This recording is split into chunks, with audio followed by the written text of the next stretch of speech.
اعوذ باللہ من الشیطان الرجیم بسم اللہ الرحمن الرحیم وَاعْبُدُوا اللَّهَ وَلَا تُشْرِكُوا بِهِ شَيْئًا۔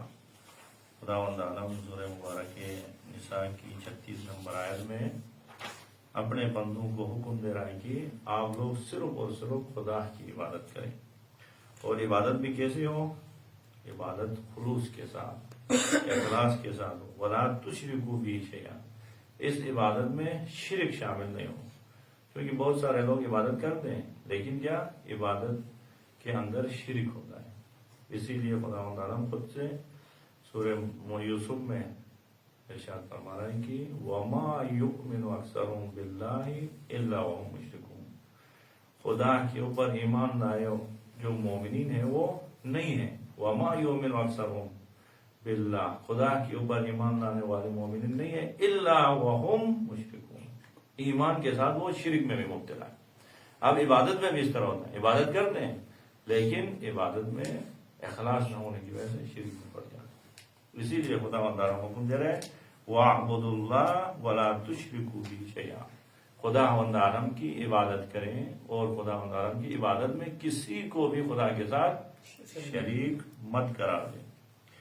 وَبِالْوَالِدَيْنِ إِحْسَانًا، یہاں پہ خداوند عالم اس آیت میں حکم دے رہا ہے کہ عبادت صرف خالق کی ہونی چاہیے، اور صرف عبادت تک ہی محدود نہیں رکھے اپنا، عبادت خالق کی ہونی چاہیے اور خدمت مخلوق کی ہونی۔ اسی لیے فرماتے ہیں وَبِالْوَالِدَيْنِ إِحْسَانًا، اپنی عبادت کے ساتھ ملا کے ایک ہی آیت میں حکم دے رہا ہے کہ عبادت خالق کی کریں اور والدین کے ساتھ احسان کریں، مخلوق خدا کی ساتھ اچھا کریں، احسان کریں۔ اب پھر مخلوق خدا میں بھی مختلف مرحلے ہیں حیثیت کے لحاظ سے، بعض کے مقام بہت بلند ہیں، بعض کے مقام اتنا بلند نہیں ہے، تو پھر ترتیب سے رب العالمین ان کو بیان کر رہے ہیں۔ خدا کی عبادت کے فوراً بعد والدین کے ساتھ احسان کریں، پھر ان کے بعد جو مرحلہ ہے وَبِذِي الْقُرْبَىٰ، رشتہ داروں کے ساتھ صلہ رحمی ادا کریں۔ صلہ رحمی کے بارے میں بہت زیادہ تاکید ہوئی، قرآن مجید میں 3 آیتوں میں خدا عالم نے ذکر کیا کہ جو قطع رحم کرتا ہے ان کے اوپر خدا نے لعنت بھیجی ہے، صلہ رحمی کے اوپر۔ پھر ان کے بعد والیتامیٰ، جو زیادہ احسان کے مستحق ہے وہ یتیم ہے، جن کے سرپرست ابھی دنیا میں نہیں ہے، تو آپ ان کی سرپرستی کریں۔ والمساکین، اس کے بعد مرحلہ ہے مساکین کا، فقراء، تنگ دست افراد، ان کے احسان کی زیادہ مستحق ہے، ان کے ساتھ احسان کریں۔ والجار ذی القربیٰ، اور وہ ہمسائے جو آپ کے رشتہ دار ہیں، صلہ رحمی کا بھی حق ہے اور ہمسائگی کا بھی حق ادا کریں۔ والجار الجنب، اور وہ رشتہ دار، وہ ہمسائے جو رشتہ دار نہیں ہیں، صلہ رحمی کا تو حق نہیں لیکن ہمسائگی کا حق ہے، ان کے ساتھ احسان کریں۔ یہ سارے عطف ہیں وَبِالْوَالِدَيْنِ پہ، وَبِالْوَالِدَيْنِ إِحْسَانًا، پھر سب کے ساتھ احسانہ حکم ہے۔ وَالصَّاحِبِ بِالْجَنبِ، اور وہ جو آپ کے ساتھ ہمیشہ اٹھنا بیٹھنا کرتا ہے، صاحب آپ کے ساتھ سفر میں ہوتا ہے، حضر میں ہوتا ہے، دوست کی شکل میں، ان کے ساتھ آپ احسان کریں۔ وَابْنِ السَّبِيلِ، کیا جو راستے میں جا کے اب ضرورت پڑ گئی اس کو، اپنے علاقے میں تو باقاعدہ اس کے پاس زمین جائیداد سب کچھ، سفر میں نکل گیا، راستے میں جا کے خرچہ اس کا ختم ہو گیا، تو ابن السبیل کہتے ہیں، ان کے ساتھ بھی آپ لوگ احسان کریں۔ اب سب سے زیادہ معاشرے میں جو 5 لوگ ہوتے ہیں وہ کیا؟ غلام اور کنیز ہیں۔ رب العالمین ان کو بھی نظر انداز نہیں کر رہے، کیا کہہ رہے ہیں؟ اپنی عبادت کے ساتھ حکم دے رہے ہیں کہ وَمَا مَلَكَتْ أَيْمَانُكُمْ، وہ جو آپ کے اختیار میں، غلام کی شکل میں، کنیز کی شکل میں، ان کے ساتھ بھی احسان کریں۔ إِنَّ اللَّهَ لَا يُحِبُّ مَنْ كَانَ مُخْتَالًا فَخُورًا، بے شک خدا عالم پسند نہیں کرتا ہے ان لوگوں کو جو مختال ہیں، مختال یعنی خیال باف ہیں، ان کی زندگی میں خیال کرتے ہیں، فکر بس سوچتے رہتے ہیں، کچھ خیالوں میں گم ہیں، اپنے خیال میں اپنا آپ کو سمجھتے ہیں، نہ والدین کے احترام سوچتے ہیں، نہ رشتہ داروں کے حق و حقوق کا سوچتے ہیں۔ اس خیال کے نتیجے میں کیا ہوتے ہیں؟ وہ فخورا، متکبر بن جاتے ہیں، تکبر میں آتے ہیں۔ خدا عالم ایسے لوگوں کو پسند نہیں کرتا۔ اب اس دن بھی آپ کی خدمت میں اس آیت کے متعلق بیان کیا تھا کہ عبادت کی تاکید اس آیت سے واضح ہے کہ خدا کہہ رہے کہ تمام کاموں کو چھوڑے، سب سے پہلے رب کی عبادت کرے، خالق کی عبادت کرے، اور عبادت کے متعلق تفصیل سے بیان ہوا۔ اب عبادت کیا یہ نہیں کہ بس انسان گوشہ نشینی اختیار کرے، تمام کاموں کو چھوڑ کے صرف عبادت میں لگے، نہیں، عبادت ہو اور عبادت کے ساتھ خدمت بھی ہو جائے۔ خدا و تعالیٰ نے نظر انداز نہیں کیا، کہا کہ میں خالق ہوں، عزت آپ کو میں نے دی ہے، رزق میں نے دیے، جان میں نے دیے، بس اور کوئی کام نہیں کرنا ہے، صرف میری عبادت کرنی، یہ نہیں کہا خدا نے۔ کیا کہا؟ ٹھیک ہے میں خالق ہوں، میں خالق ہونے کے ناطے میری عبادت ہوں، اور جو مخلوق ہیں وہ میرے مخلوق ہیں، ان کے ساتھ احسان کریں، ان کے ساتھ اچھا کریں۔ اسی لیے دین میں عبادت کے حکم کے ساتھ خدمت کا بھی تاکید ہوئی۔ اسی لیے ہمارے علماء، ہر جو بزرگان تھے گزشتہ علماء نے اپنے ساتھ ایک کتاب رکھتے تھے، خود سے لکھتے تھے کہ دعاؤں کی کتاب، خدا کے ساتھ رابطے کے لیے، خدا کے ساتھ کس طرح رابطہ رکھنا ہے، دعائیں وہاں پہ ذکر ہوئی تھی، نقل ہو رہی تھی۔ ان تمام کتابوں سے نچوڑ نکال کے محدث قمی رحمۃ اللہ علیہ، علامہ عباس قمی رحمۃ اللہ علیہ نے ایک بہت ہی نفیس کتاب لکھ دی ہے دعاؤں کے متعلق، کہ خدا کے ساتھ کیسے رابطہ ہو، عبادت کیسے ہونی چاہیے، کون سی نماز پڑھنی، کس ٹائم عبادت، کس ٹائم دعا۔ اس کتاب کا نام آپ سب بہتر طریقے سے جانتے ہیں، مفاتیح الجنان۔ دین میں صرف مفاتیح الجنان نہیں ہے، مفاتیح الجنان خدا سے رابطے کا نام۔ اسی لیے ہمارے استاد محترم مفسر قرآن آیت اللہ عظمہ جواد عاملی صاحب ہمیشہ درس میں کہتے تھے، عباس قمی نے ایک عظیم کام تو کیا، خدا کے ساتھ رابطہ، خدا کے ساتھ کیسے رابطہ برقرار رکھنا ہے، کس طرح عبادت کرنا ہے، اس کے لیے مفاتیح الجنان لکھ دیا۔ اب ایک کتاب ایسی ہونی چاہیے جو لوگوں کے ساتھ کیسا رابطہ ہو، مخلوقات خدا کے ساتھ کیسا رابطہ ہو، مفاتیح الجنان کی طرح ایک کتاب ہونی چاہیے۔ اکثر درس میں کہتے تھے، لیکن کسی بزرگ کو توفیق نہیں ملی اس طرح کتاب لکھنے میں، تو بعد میں انہوں نے خود سے کتاب لکھ دیا، مفاتیح الجنان یا مفاتیح الحیات کتاب نام لکھ دیا، اور ایران میں سب سے زیادہ چھائے ہونے والی کتاب ہے، اشاعت اس کی ہوگی۔ اس کتاب اتنی عظیم کتاب ہے، اس کتاب میں اول سے آخر تک کیا کیا، باپ باپ کر کے مخلوقات خدا کے ساتھ کیسے رابطہ، جانوروں کے ساتھ کیا سلوک کرنا انسان کو، دوستوں کے ساتھ کس طرح پیش آنا ہے، والدین کے ساتھ کس طرح پیش آنا ہے، یہ سارے عبادت میں شامل ہیں، وہ عبد اللہ میں شامل ہیں۔ اسی لیے خدا نے اپنی عبادت کے حکم دینے کے ساتھ مخلوق خدا کی خدمت کا حکم دیا، ان کو نظر انداز نہیں کیا۔ اسی لیے اکثر اس طرح ہوتا ہے، انسان جاہل ہونے کی وجہ سے کیا کرتے ہیں، خدا کی عبادت میں تھوڑے جو ہے نا انسان پیشرفت کرتا ہے تو مخلوق خدا سے غافل ہوتا ہے، ان کو نظر انداز کرتا ہے۔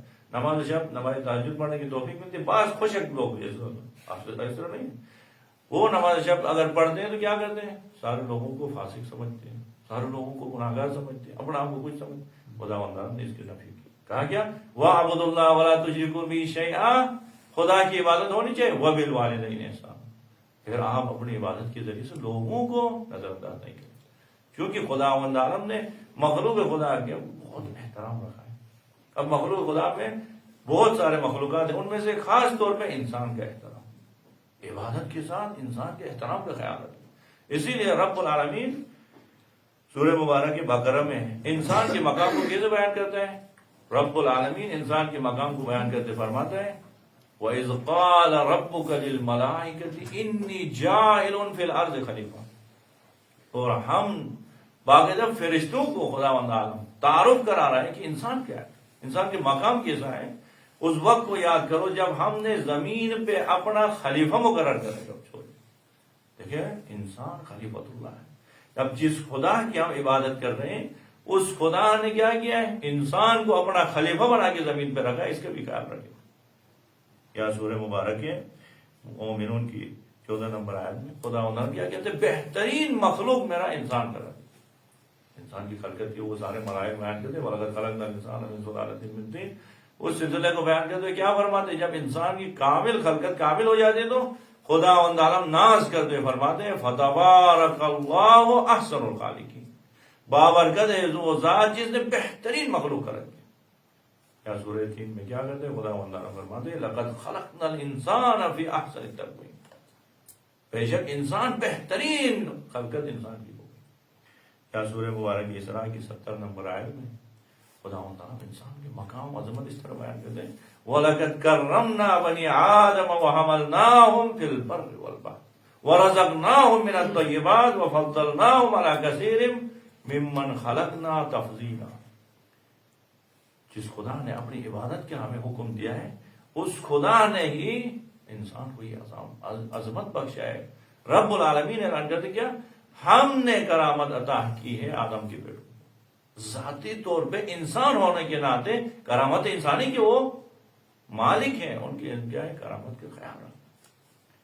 وَلَقَدْ كَرَّمْنَا بَنِي آدَمَ وَحَمَلْنَاهُمْ فِي الْبَرِّ وَالْبَحْرِ، ان کو ہم نے یہ طاقت و توانائی دی کہ کرامت انسانی کی وجہ سے وہ سمندر پہ بھی سفر کر رہا ہے، خشکی پہ بھی سفر کر رہا ہے۔ وَرَزَقْنَاهُمْ مِنَ الطَّيِّبَاتِ، اور ان کو پاک و طاہر رزق ہم نے عطا کیا۔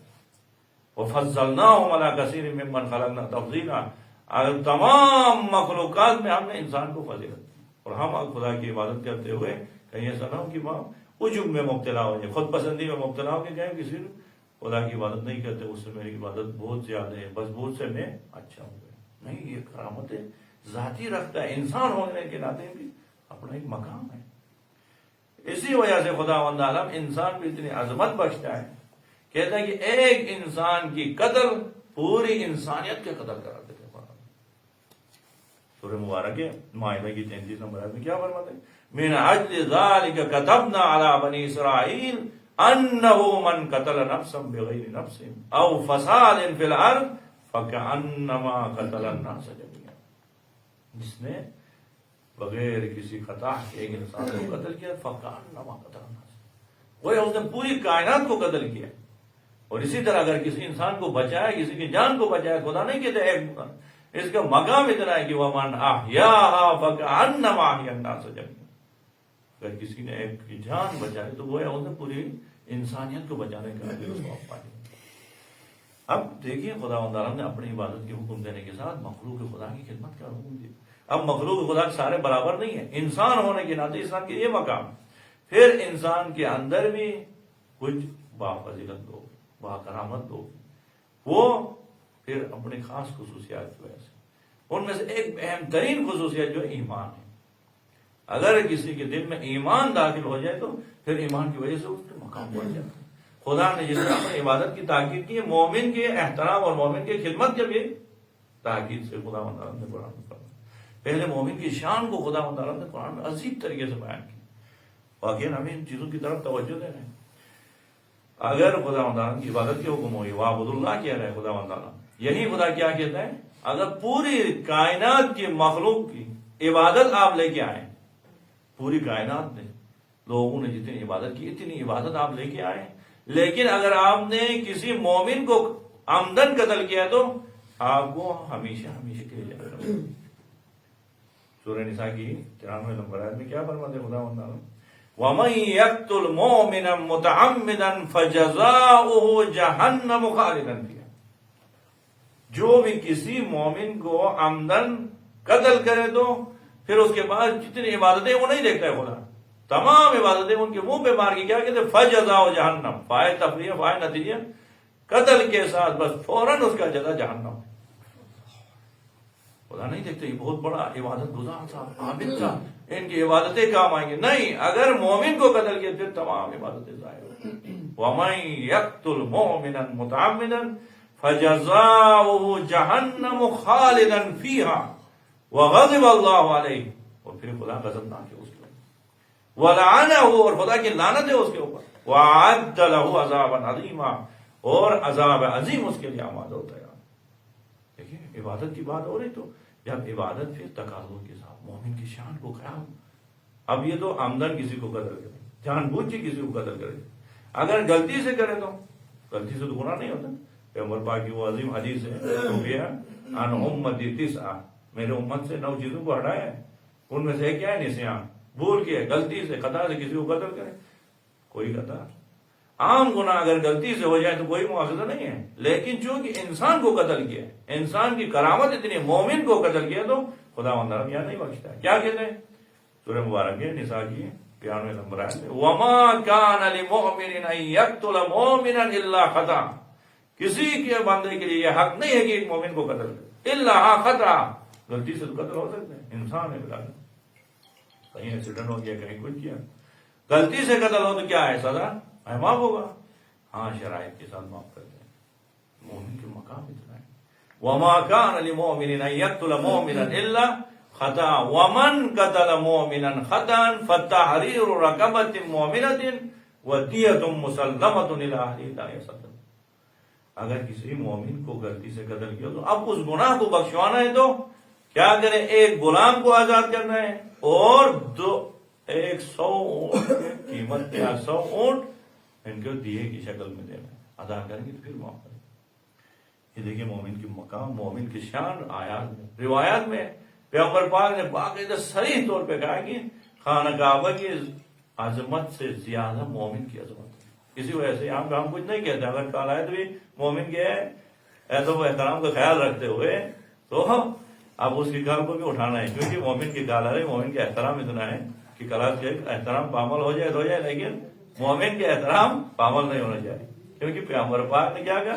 خانہ کعبہ کیا مقام سے زیادہ مومن کے مقام. اور دیکھیں مومن کی اتنی عظمت ہے کہ خداوند عالم خاتم الانبیاء کو، خاتم الانبیاء ہے، امام الانبیاء ہے، رحمت للعالمین ہے. مقام کے لحاظ سے، عظمت کے لحاظ سے کوئی پیغمبر پاک کے برابر نہیں ہو سکتے. اتنے باعظمت ہستی پیغمبر پاک، پوری کائنات پیغمبر پاک کے صدقے میں خلق ہوگی. اس کے باوجود خداوند عالم مومن کی شان اور مقام کو بیان کرتے کیا فرماتے ہیں؟ پیغمبر پاک سے کہتے ہیں حبیب جب بھی آپ کے پاس مومن آئے تو آپ ان کو سلام دے دیں. مومن کے مقام میں یہ نہیں کہہ رہا ہے کہ پیغمبر کے مقام میں انتظار میں رہے پیغمبر کو وہ سلام دے. نہیں. سورہ مبارک انعام میں 54 نمبر آیت میں کیا فرماتے ہیں؟ وَإِذَا جَاءَكَ الَّذِينَ يُؤْمِنُونَ بِآيَاتِنَا فَقُلْ سَلَامٌ عَلَيْكُمْ. اے میرے حبیب، میرے وہ بندے جنہوں نے ہماری آیات پہ ایمان لائے، مومن بندے آپ کے پاس آئے تو آپ کی ذمہ داری ہے فَقُلْ سَلَامٌ عَلَيْكُمْ، آپ ان کو سلام دیں. مومن کی شان کا خیال رکھیں. یہاں پہ عمر پاک کو حکم دے رہے کیا فرماتے ہیں؟ سورہ مبارک شعراء کی 214 اور 215 نمبر آیت رب العالمین نبی پاک سے کہتے ہیں مومن کے مقام دیکھیں، عظمت دیکھیں. وَأَنذِرْ عَشِيرَتَكَ الْأَقْرَبِينَ. اے حبیب اپنے رشتہ داروں کو ڈرائیں. وَاخْفِضْ جَنَاحَكَ لِمَنِ اتَّبَعَكَ مِنَ الْمُؤْمِنِينَ. اے میرے حبیب مومنین جب آپ کے پاس آئے تو آپ رحمتوں، آپ عظمت کے پر ان کے سامنے بچھائیں. وَاخْفِضْ جَنَاحَكَ لِمَنِ اتَّبَعَكَ مِنَ الْمُؤْمِنِينَ. نبی پاک کو حکم دے رہے کہ مومن آیا ہے، خدا کے آیات پہ ایمان رکھنے والا بندہ ہے تو آپ اپنے رحمتوں تواضع کے پر ان کے سامنے بچھائیں. کتنا مقام ہے مومن. اسی لیے آپ دیکھیں ہم خدا کی عبادت میں مشغول ہو جائے تو ایسا نہ ہو. عبادت کی آفت کیا ہے؟ عجب میں، خود پسندی میں مبتلا ہوتا ہے انسان. عبادت کرنے کے بعد پھر مخلوقات خدا کا خیال نہیں کرتا. ایسا نہ ہو. خداوند عالم نے باقاعدہ کہا گیا خدا کی عبادت ہو تو پھر وبالوالدین احسانا وبذی القربى والیتامی والمساکین، ان سب کا خیال رکھنا ہے عبادت کے ساتھ. مومن کے مقام اتنا ہے، مومن کی عظمت اتنی ہے کہ آپ سب دیکھیں اس وقت مکان کے لحاظ سے سارے مکان برابر نہیں ہیں. اس وقت آپ لوگ کم میں ہیں، حوصے علمیہ کم میں. یہ خاندان اہل بیت کا مرکز ہے، کریم اہل بیت کا یہاں پہ حرم ہے، اس کا مقام ہے. اسی طرح دنیا میں سب سے بہترین مکان جگہ کہاں پہ؟ خانہ کعبہ، مسجد الحرام. اور اوقات بھی سارے ایک نہیں ہیں. کچھ اوقات دعا کی قبولیت کے ہوتے ہیں، کچھ نماز کے فرائض کے وقت. ان اوقات میں سے ایک خاص وقت جو ہے شب قدر کی رات. شب قدر کی رات اوقات میں سب سے اہم ترین وقت ہے،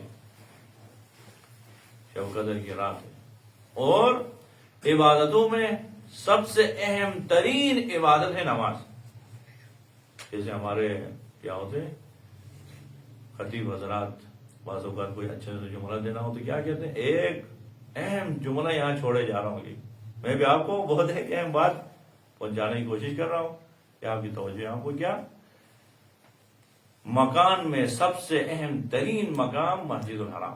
دنیا میں پھر کوئی ایسا مقام نہیں. اوقات میں سب سے بہترین وقت شب قدر. عبادتوں میں سب سے بہترین عبادت نماز. نماز بھی جماعت کے ساتھ. دیکھیں عبادت کی بات ہو رہی. اگر کوئی شخص خانہ کعبہ میں شب قدر کی رات ہے، اوقات میں سے سب سے بہترین وقت، جگہ میں سے سب سے بہترین جگہ، عبادت میں سے سب سے بہترین عبادت جماعت میں، نماز جماعت میں مشغول ہے. اب اس سے بہترین عبادت کیا ہو؟ خداوند عالم اس سے بہترین عبادت ہو ہی نہیں سکتی ہے. مسجد کیا ہے حرام میں شب قدر کی رات نماز میں مشغول ہو. تمام فقہاء نے لکھ دیا کہ اس وقت بھی ایک مومن آگے سلام دے تو اس عبادت کو روک کے سلام کا جواب دینا واجب. مخلوق خدا کے مومن کا احترام واجب. اگر کسی نے سلام کا جواب نہیں دیا تو پوری جماعت کے لوگ معصیت میں خدا کی مخالفت میں مبتلا ہو. خدا یہ نہیں کہہ رہے کہ شب قدر کی رات ہے، مسجد حرام ہے، نماز میں مبتلا ہے، اس عظیم عبادت میں چھوڑے مومن کیا کوئی سلام کی نہیں. اس وقت بھی خدا کہہ رہا ہے کہ ایسی عبادت ہی کیوں نہ ہو، روک لے عبادت کو، سلام کا جواب دینا واجب. اگر سلام کا جواب نہ دے تو انسان گناہگار ہوتا ہے. مومن کے مقام خدا عبادت کو پھر دیکھیں نماز جماعت نماز ہے، ان میں خدا نے کیا روک کے جواب. اسی طرح روزہ، روزے کی متعلق کتنی تاکید ہوئی ہے. پیغمبر پاک ایک حدیث نقل کرتے ہیں، علماء نے باقاعدہ کتابیں لکھی اس حدیث کی شرح میں. کیا فرماتے ہیں؟ الصوم لی، حدیث قدسی ہے. کہہ رہے ہیں خداوند عالم روزہ میرے لیے ہے، وَأَنَا أُجْزَىٰ بِهِ. روزے کے مقام یہ ہے کہ میں ہی جزا دیتا ہوں. بعض نے اس طرح تفسیر کی. بعض کیا کہتے ہیں؟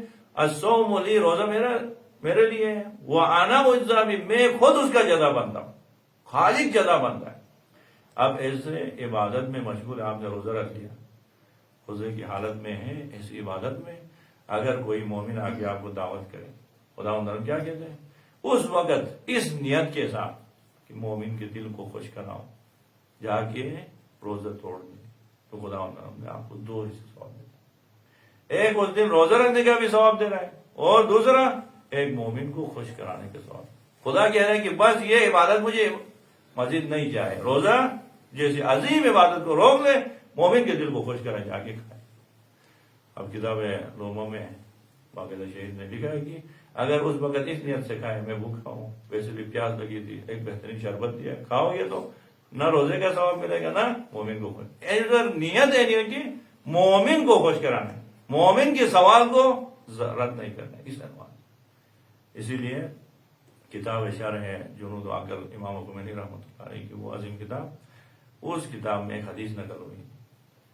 فرماتے ہیں کہ پیغمبر پاک فرماتے ہیں کہ اگر دنیا میں کسی مومن کو آپ نے خوش کرا، جیسے ہمارے حافظ صاحب خوش کراتے ہیں، کیک لے کے آتے ہیں یہاں پہ دکھاتے ہیں، خوش کرا کے واپس لے کے جاتے ہیں، اسی طرح خوش کرائے تو اجر کیا ہے. پھر فرماتے ہیں کہ انسان مرتا ہے نا، قبر میں جائے تو اس وحشتناک حالت میں، قبر کے اس وحشتناک عالم میں ایک خوبصورت ہستی آتی ہے، آ کے کیا کہہ رہی، آپ کو پریشان ہونے کی ضرورت نہیں، ہر غم سے میں آپ کو دور رکھوں، ہر پریشانی سے آپ کو دور رکھوں. ہر پریشانی سے وہ ہستی انسان کو نجات دیتی. پھر محشر کے تمام ہولناکیوں سے نجات دیتے ہوئے جنت کے دروازے تک ساتھ ہے وہ ہستی. جب جنت کے دروازے پہ جاتے نا، کہتی ہے ہستی کیا کہہ رہی، آپ یہاں سے جنت مبارک کو چلے جائیں، میں آپ واپس جاؤں. پھر یہ مند پریشان ہوتے، قبر کی وحشتناک حالت میں آپ میرے ساتھ رہے، یوم الحساب میں آپ میرے ساتھ رہے، اب جنت میں عیش و نوش کرتے وقت آپ مجھے تنہا چھوڑ کے جا رہے ہو، اب تو ساتھ جائیں گے. کہا نہیں، میرے لیے حکم یہی تھا کہ آپ کو پریشانیوں سے نجات دینا، آپ کو ہمیشہ خوشی ہی خوشی دینا تھا، یہ میری ذمہ داری. اب یہاں سے میری ذمہ داری ختم ہو گئی. آپ کون ہے کہ آپ یہ اس طرح کی ذمہ داری؟ کہا کہ وہ دنیا میں جس مومن کو آپ نے کیک دکھا کے خوش کرایا تھا، خدا نے اس کے بدلے میں برزخی جسم مجھے دیا، اور خدا نے یہ کہا تھا کہ اس نے ایک مومن کو خوش کرائے، آپ کی ذمہ داری ہے اس کو ہمیشہ خوش رکھنا ہے، جب تک یہ قیامت میں جنت میں داخل نہ ہو، اس کو خوش کراتے رکھنا. دیکھیں مومن کے مقام میں کس طرح. پھر مومن میں بھی اب مومن کے مقام کی بات ہو رہی تو امیر المومنین صاحب کیا فرماتے ہیں؟ ایک بات نمبر 24 میں فرماتے ہیں کہ بڑے بڑے گناہ، عظیم گناہ انسان سے سرزد ہو جائیں. اب عظیم گناہ ہو گیا تو اس کا کفارہ کیسے ادا کریں؟ گناہ کو بخشوانا ہے تو کفارہ دینا ہے. کفارہ یہ نہیں کہہ رہا کہ جا کے 100 رکعت نماز پڑھیں، جا کے حج بجا لائیں، 1 مہینہ روزہ رکھے، نہیں کہہ رہا. مولا کیا کہہ رہے ہیں؟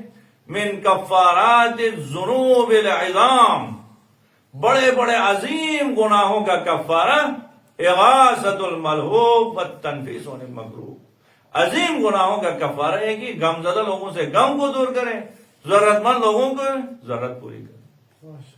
اگر کسی طالب علم نے ابھی تازہ کر لیا تو ان کے پاس یکچال نہیں ہے تو ان کی یکچال لا کے ضرورت پوری کریں۔ بڑے بڑے عظیم گناہوں کا کیا ہے کفارہ۔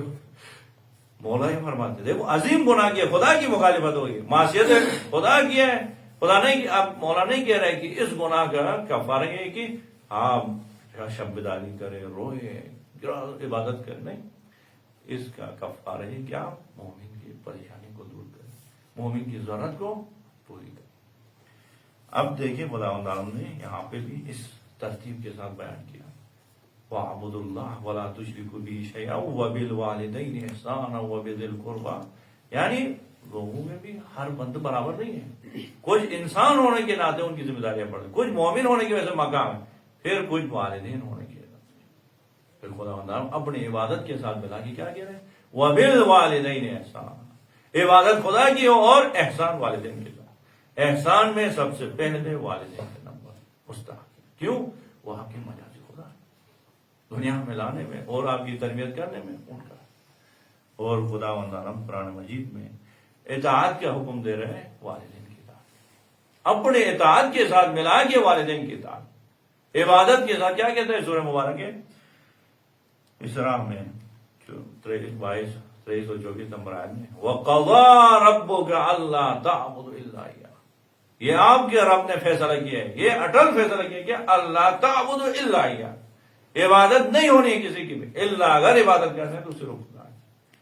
پھر فوراً کہتے ہیں اپنی عبادت کو بیان کرنے کے ساتھ فوراً وَقَضَىٰ رَبُّكَ أَلَّا تَعْبُدُوا إِلَّا إِيَّاهُ وَبِالْوَالِدَيْنِ إِحْسَانًا، اور والدین کے ساتھ احسان کرنا، اما يبلغن عندك الكبر احدهما او كلاهما فلا تقل لهما اف ولا تنهرهما وقل لهما قولا كريما، اگر وہ بڑھاپے تک آئے تو پھر اس سے زیادہ احترام کرو، اف تک کہنے کی آپ کو اجازت نہیں ہے، ولا تنهرهما، ان کے ساتھ غصے میں بات نہیں، وقل لهما قولا كريما، جب بھی بات کریں تو کریمانہ انداز، واخفض لهما جناح الذل من الرحمة، ان کے ساتھ جب بات کرنا ہو تو ذلت اور رسوائی کے پر بچھا کے ان کے سامنے جانے کھڑے ہوئے اور دعا مانگے خدا سے، دیکھیں عبادت کے ساتھ ملا کے خدا سے۔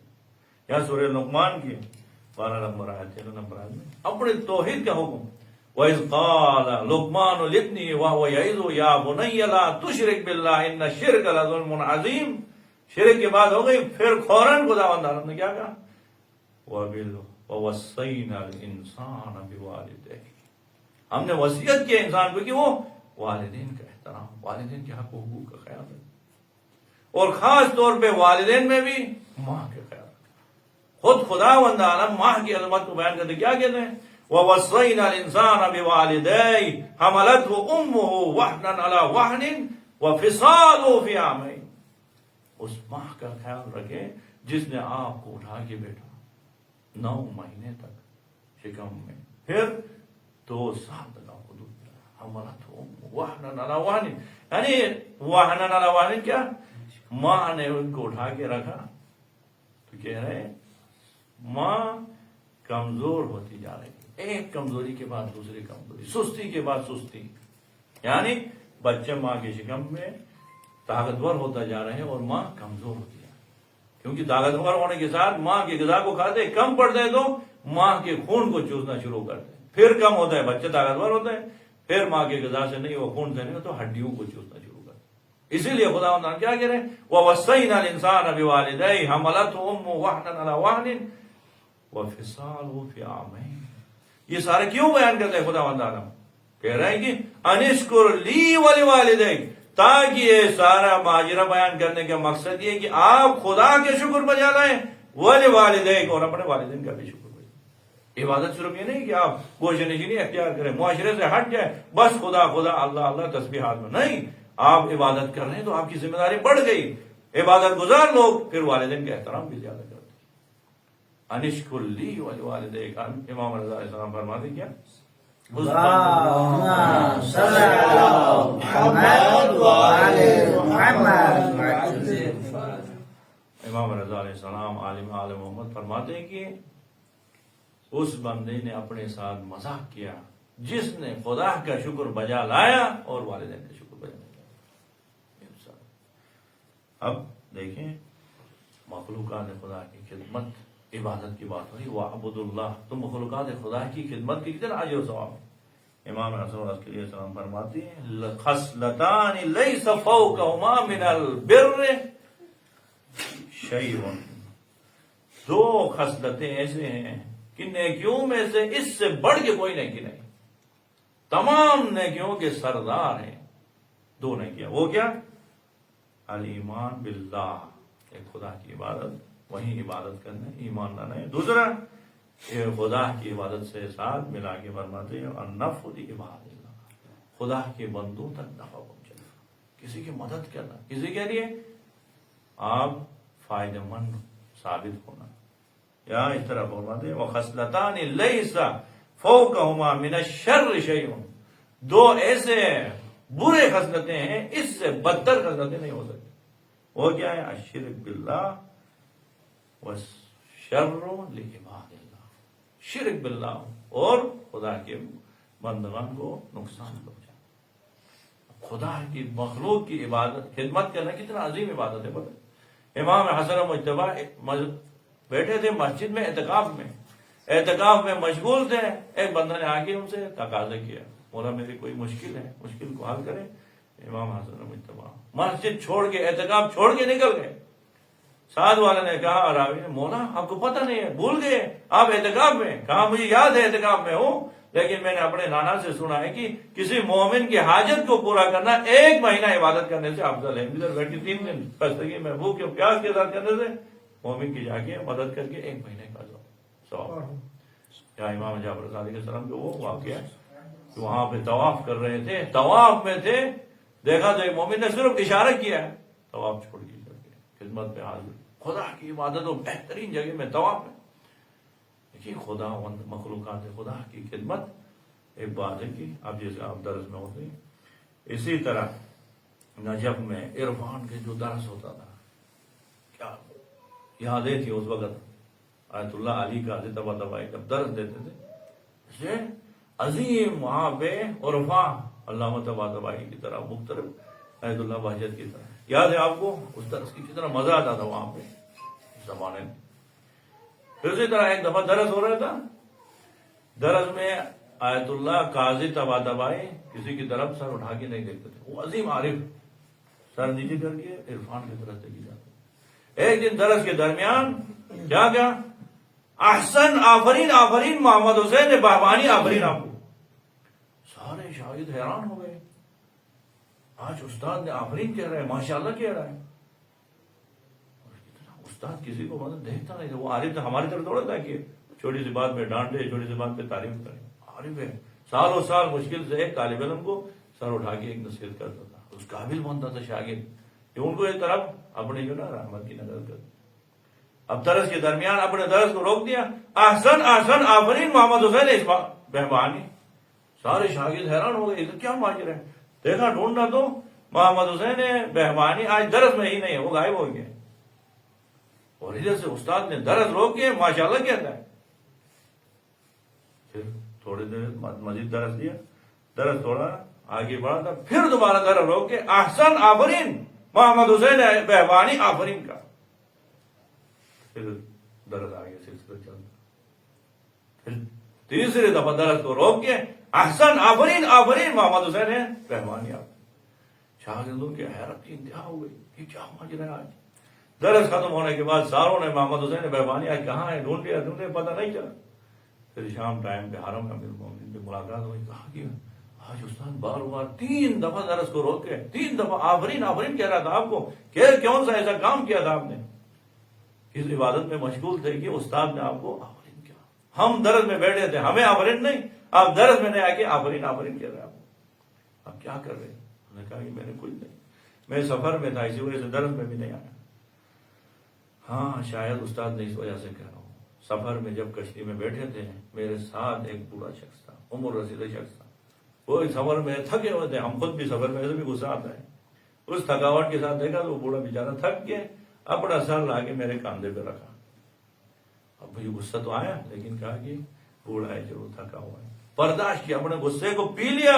اسی وقت استاد نے درد روک کے آفرین آفرین محمد حسین مہربان. پھر تھوڑا دیر میں مزید دیکھا اس کو برداشت کر کے بیٹھا تھا. بوڑھا جو نا بہت تھکا ہوا تھا، سو گیا میرے کاندھے پہ سر رکھ کے. سونے کے ساتھ پھر خراٹے لینا شروع کیا، کان کے نزدیک خراٹے لے رہا تو غصہ ہے اٹھانے کا. پھر کہا چڑھے بوڑھا ہے خدا کی خاطر، وہاں پہ پھر برداشت کیا. پھر استاد نے کہا آفرین آفرین محمد حسین مہربان. پھر تھوڑا آگے سفر کر رہے تھے، دیکھا تو بوڑھا جو ہے نا آنکھ سے منہ سے دہان نکلتے تھے، خراٹے لے رہا تھا، ان سے زبان سے کیا ہے پانی آ کے میرے جیب میں جا رہا تھا. اب پھر غصہ آیا، کچھ کہو گے کہ میں نے کہا چلو چھوڑے، سفر ہے آگے بڑھے، عمر رسید ہے. پھر روکا، پھر استاد نے کہا آفرین آفرین محمد حسین. بس خدا بندہ اس آئے کریمہ میں کیا فرماتے ہیں، وَاعْبُدُوا اللَّهَ وَلَا تُشْرِكُوا بِهِ شَيْئًا. عبادت کرے خدا کی اور کبھی خدا کے ساتھ کسی کو شریک کرنا نہ دے. وَبِالْوَالِدَيْنِ إِحْسَانًا وَبِذِي الْقُرْبَى وَالْيَتَامَى وَالْمَسَاكِينِ وَالْجَارِ ذِي الْقُرْبَى وَالْجَارِ الْجُنُبِ وَالصَّاحِبِ بِالْجَنبِ وَابْنِ السَّبِيلِ. مخلوقات خدا کی خدمت کرنے کے اتنا اجر و ثواب. اسی وجہ سے خوش قسمت ہے آپ لوگ بھی مخلوقات خدا کی خدمت میں مشغول ہو کے آج سے جا کے بیوی کے سامان برتن وغیرہ دھونے میں ساتھ دے دیں. اور کل ہو سکتا ہے چھٹی کر کے درس میں نہیں آئیں گے، ادھر جائیں گے. اگر آپ نے تو مخلوقات خدا کی خدمت یہ سب کچھ کرا دیا تھا، ہم ان کو لے کے کہیں پارک میں گئے، ادھر گئے آج اسی وجہ سے درس بھی دیتے. خدا تعالیٰ آپ سب کو خدا ونداران کی اطاعت اور مخلوق خدا کی خدمت کرنے کی توفیق نصیب فرمائے. صلی اللہ علیہ محمد وآلہ الطیبین الطاہرین.